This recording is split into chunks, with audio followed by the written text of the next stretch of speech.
Hey, what's up everybody, and welcome to another video about nothing from the thrift store prepper. And that's right, we have another video about nothing today, and actually it's not really about nothing, it's the weekly update and just a little bit of tinkering, some modification, and hey, who knows, I might even throw in some thoughts from the thrift store prepper for free. So I just did a little top up, and as always after I make the videos I like to add my new acquisitions to the pantry and keep it all neat and tidy. And I was having a little bit of, as you know, in the last few weeks, we've done some rearranging and some modification and some downsizing and trying to utilize as much of the space that I have available as possible. And, you know, if anybody is just new to the thrift store prepper, and we have got a couple of new subscribers in the last week. So thank you,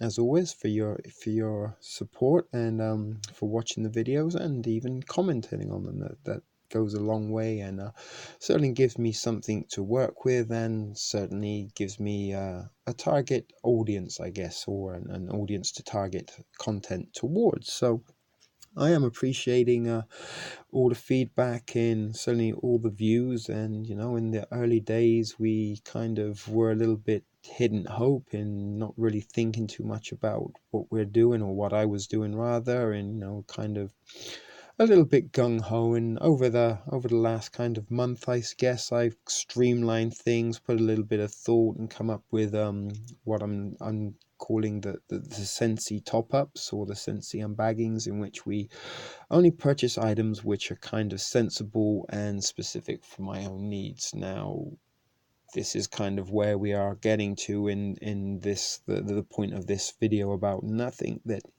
you know, some people like myself don't have space. We don't have big houses or basements or pantry areas that we can utilize to put together you know, an impressive stockpile of food, or you know, a very stocked pantry.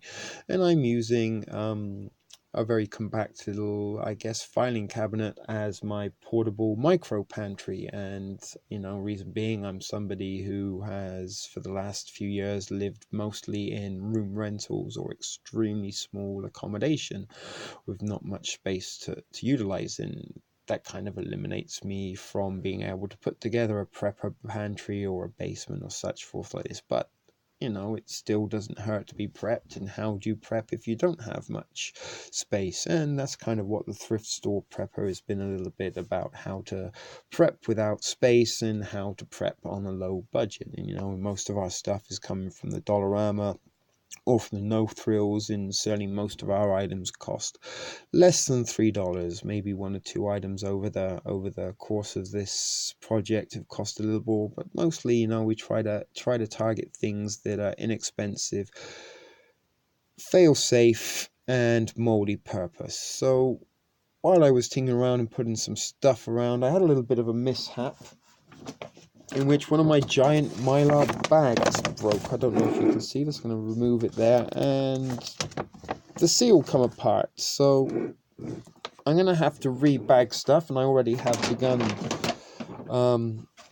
putting a few items in, and we'll just have a little look. There you go. So in there I have some skimmed milk and 2 bags of the minute rice like this. And again, you know, if you are new, the reason we have minute rice is because it doesn't take so much water as the regular rice. And I'm calling it rice, it's actually oats.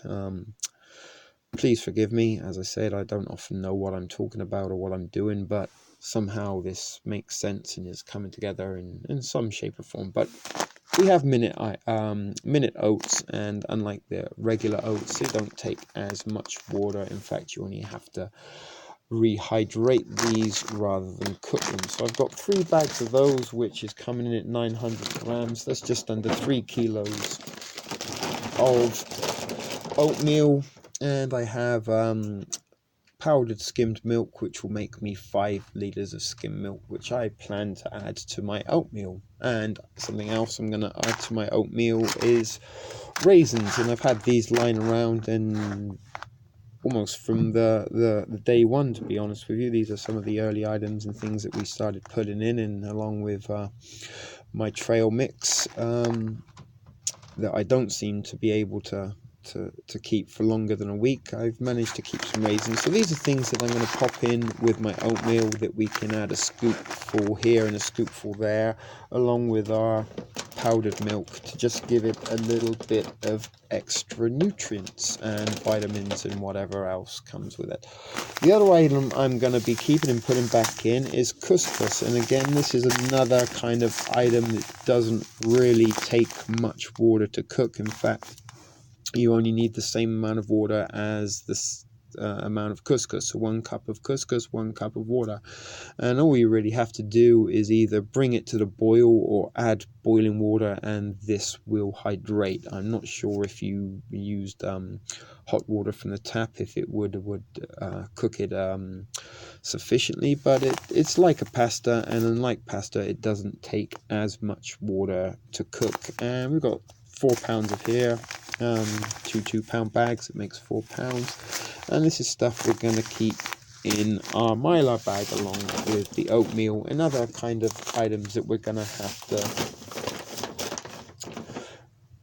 do a little bit of cooking with, unlike our canned items and our ramen that take little to no cooking. So the other things I have here, if you followed some of our repackaging and recycling videos, is pancake mix. We had some Aunt Jemima's instant pancake mix. Just add water. Now again, if you are in an emergency situation, then you are going to need yourself a frying pan and maybe some oil and a source of heat in order to cook your pancakes and be able to heat the frying pan enough to cook them. And you do need a very hot pan to cook pancakes. If anybody has ever cooked pancakes, will tell you. So not exactly the best item I would suggest to have in your pantry, because as I say, you don't know what emergency situation you're going to be in, and if you are in a situation that you have no power and such forth, then instant pancakes aren't going to be the best thing. But the other thing that they do contain is powdered eggs and powdered milk. So although making the pancakes is not necessarily going to be an ideal situation in a worst case scenario, but these are things that we can add a spoonful or a little bit to our oatmeal, and again give it a little bit more depth and a little bit more body. And the other thing that you could do, we do have instant mashed potatoes, which we will be seeing a little bit of in a minute, and we just picked up some more this week in my less than 20 top up. But if you mix, maybe a cup of instant mashed potatoes with a cup of your pancake batter, you're going to be able to make yourself potato pancakes. So little tip for you, something you might want to try at home next time you're making brunch or pancakes and you've got some instant mashed potato and instant pancake batter. See how it goes. You never know. Try and you can only lose. So we're going to keep hold of these, although they're not the ultimate item. We're going to be probably using those not as pancake mix but as a supplement. So we're going to add those back into the bag. And the other thing I think I had here was some stuffing, I think, that I picked up because it was $1. Not really much nutritional value or anything, but we're just going to throw it in there because I don't know what else to do with it. Now, that bag, let's have a look. If you see there, is kind of pretty full, so I'm going to seal that up again, and we're going to put that back in its storage tub. And again, we picked up the storage tubs for free, and the giant Mylar bags were something that my roommate passed on to me and said I might be able to use, and indeed I have. So I'm having a little bit of difficulty actually sealing this one, and yeah, there you have it. We've got that one sealed, and we placed it back into its barrel. Now bear with me, I'm going to go put the lid on that one.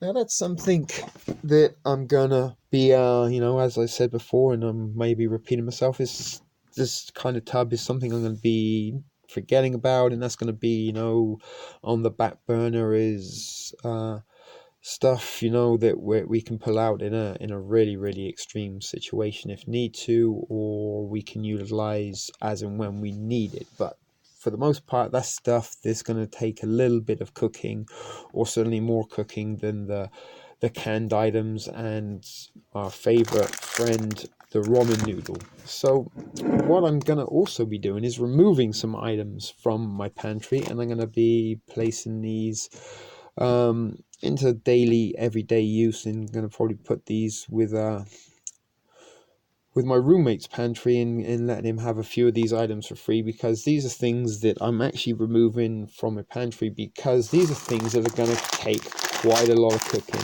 and these are items we picked up in our holiday Hundy haul.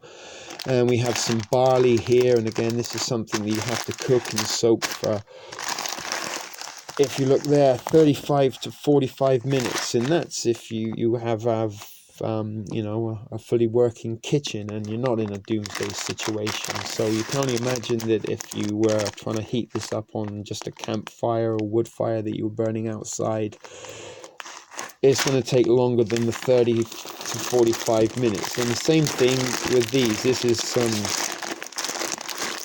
black turtle beans, and again, we've got 30 to 45 minutes cooking time on there. So these are coming out of our pantry.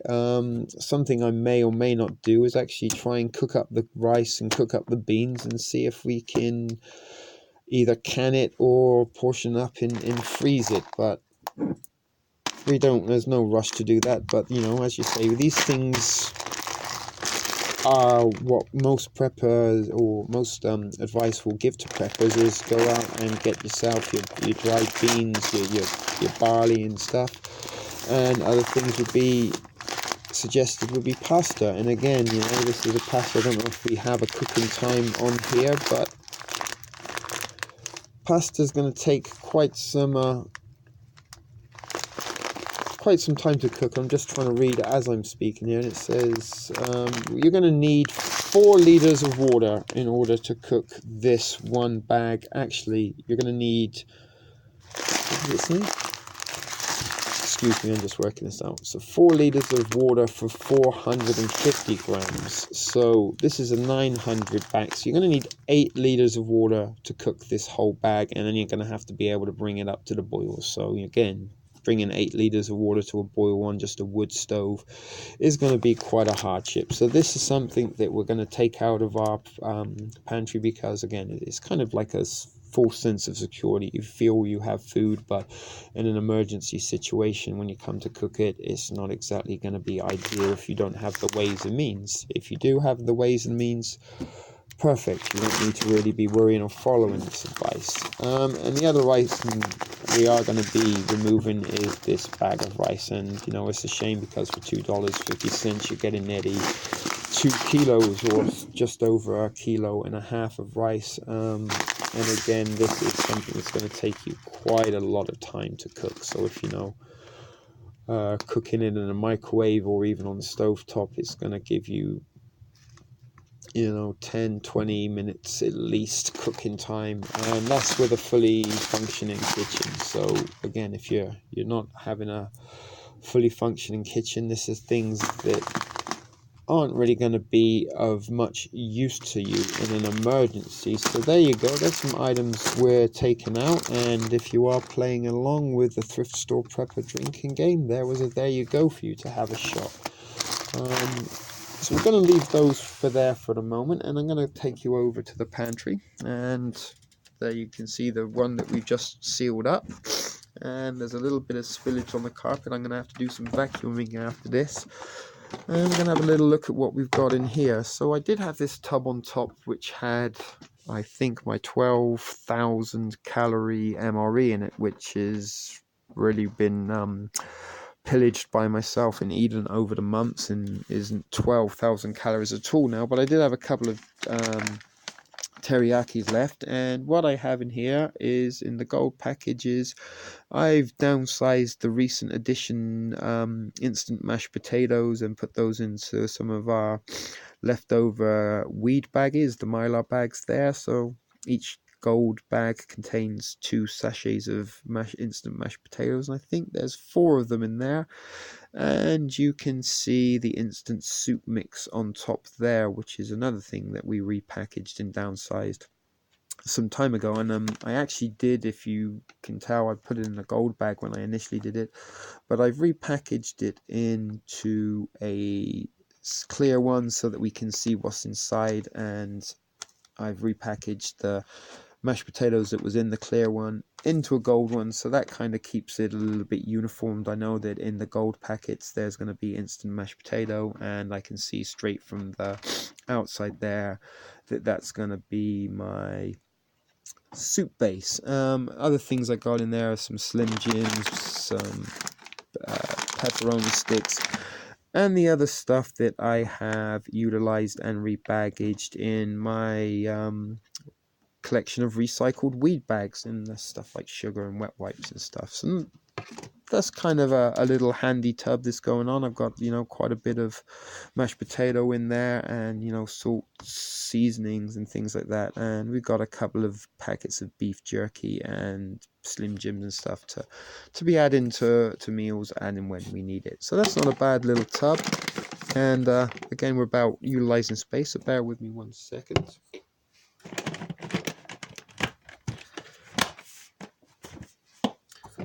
So in this tub, if you can remember, in last week's Sensi 10 from Dollarama, we picked up another 15 ramen noodle, and using the recycled trail mix bags, I've repackaged them and put them in there.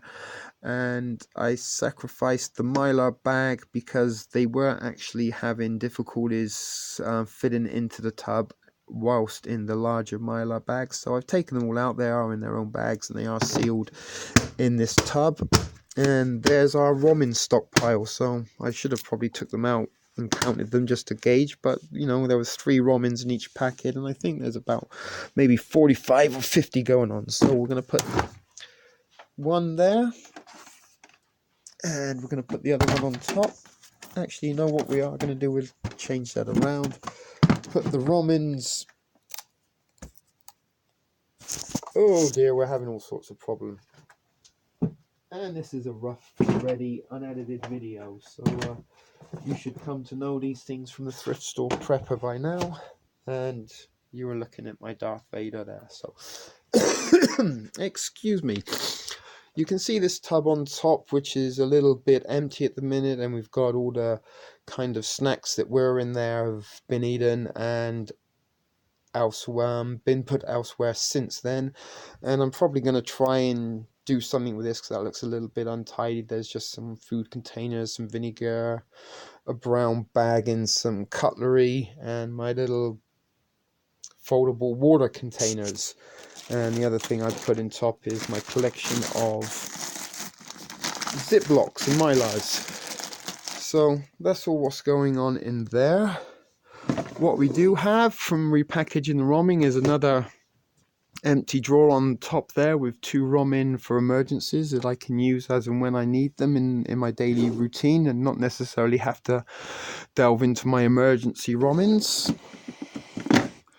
In the lower drawer, I've put some condiments. I've got my dish and spoon, and in the back, I don't know if you can see, I've stuffed the sriracha and the Aunt Jemima's maple syrup. And we've also got our little cans of salsa here, and we're probably going to take the I don't know, maybe take the food bowl out at some point, and we can add some things like some more jelly, or some cheese whiz, or peanut butter, or other little cans like, maybe some Vienna sausages or some more salsa, whatever. We can utilize a little bit more space there. So we've got 1.5 empty spaces in those 2 top drawers. And this is the drawer that's looking quite impressive since our less than 20 top up today.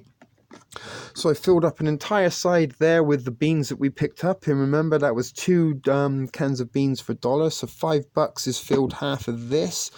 And then for $7.70 I picked $10 of the little Vienna sausages up, which they can be added to our beans. And that's pretty much everything that is in this container is beans. And we got a couple of cans of chili beans just to change it up, but that's all beans. And we also at the back here have 6 cans of corned beef. So what I'm going to probably do is fill up that little space there with some more corned beef at the next visit to the Dollarama. But you can see there's a very stocked and full drawer of beans and franks and corned beef. Down to the one below, this is another one that's looking pretty full. So in here we have on one side Chef Boyardee and our SpaghettiOs. So there's 8 cans of Chef Boyardee, 2 cans of SpaghettiOs.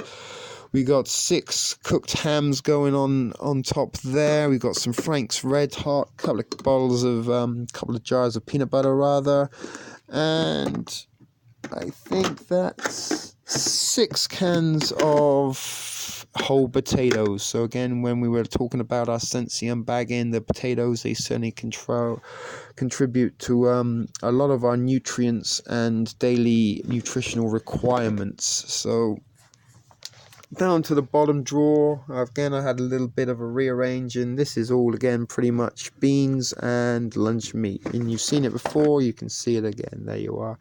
So we've got more baked beans on the side, we've got some refried beans, I even think I got a couple of cans of whole carrots in there, and we've got black beans, mixed beans and chickpeas to add to our stockpile. So that's pretty much everything for now, and as I say, these are items that many preppers or many people will advise preppers to pick up, but these are actually items I would discourage you from buying, unless of course that is you have stockpiles of propane and ways and means to cook these items.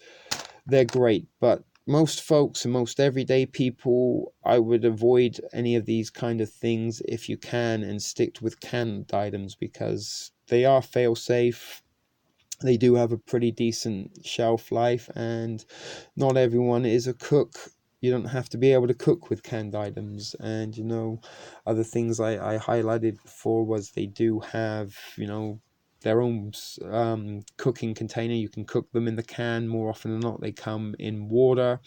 So plus is over items like this that have no water supply. You need to have a container to be able to cook them in, and you need the ability to be able to cook them.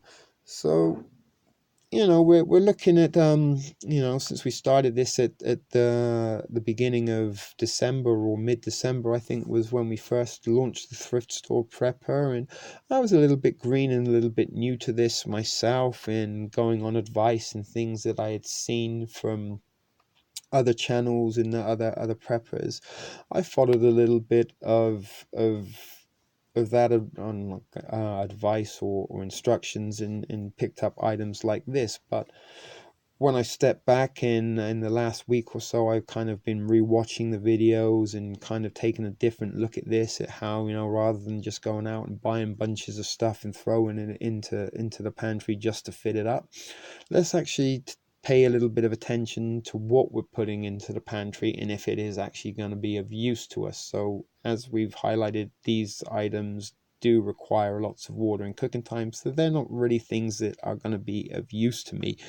And when I compare all of these items here next to ramen noodles is going to win the day all the day, as it's already cooked, little water requirements just to hydrate it. And similar with the instant mashed potatoes, we're not going to be needing a great amount of water, and we could even if we were opening a can of carrots, for example, we could use the water from the carrots to rehydrate our instant mashed potatoes. So these are the little tips and advices that I would give to preppers or anyone who is looking in a small space, that try to utilize your space the best you can. Try to put items into that space that you're going to be able to use in an emergency, and you're not going to have too many other additional items in order to prepare them.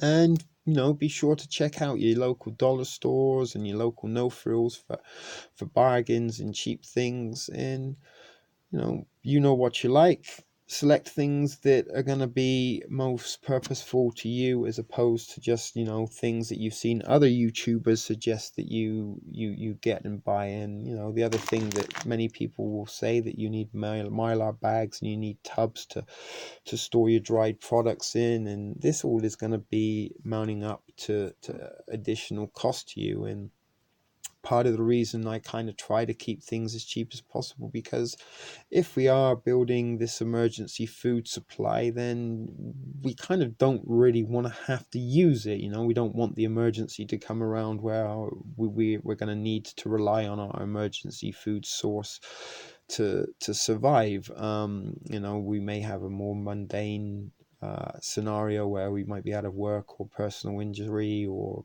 we've had our hours cut back, and being able to have a way to feed ourselves through that is kind of like food insurance. But if we are looking at doomsday situations and doomsday scenarios, then there's a likelihood that we're not ever going to find ourselves in any of those situations. So why spend over the odds on something that we may not have to use, and may even end up tossing out in the garbage? So that's why I say, try to keep things low. Go to your dollar store, go to the no frills, or dare I say it, even your Walmart, and you can put a lot of items in your grocery cart for a little bit of dollars from your pocket ratio. So that's how we're trying to make the thrift store prepper function, and how it work, that we recycle as much as we can. We try and utilize things that maybe we find or somebody is going to throw out, and we try not to spend too much money on the items that we're going to hopefully never have to use.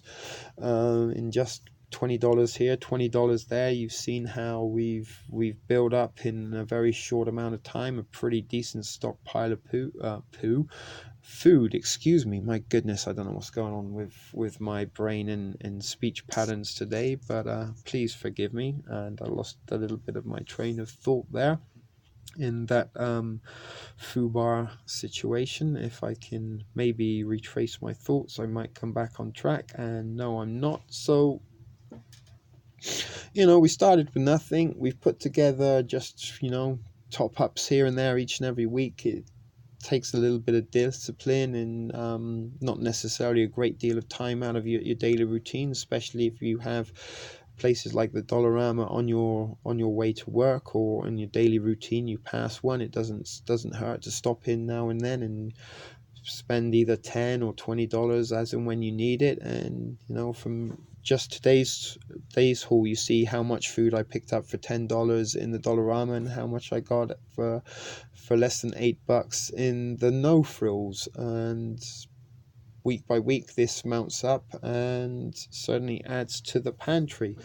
And I'm still rambling on a little bit now and don't really know what direction to take it in, so I'm going to try and wind this up before I keep going on too long and lose any audience that I may have still have and haven't lost already in this video about nothing that's coming up to almost 30 minutes long. So a little bit of a recap and modifications. We're streamlining things, we're taking things out that we don't necessarily need, we're replacing it with items that we can need or have more than one use. And we're keeping it as thrifty as we possibly can. So I'm not really entirely sure what more I can say in this edition, other than thank you for your patience and persistence in sticking with this one.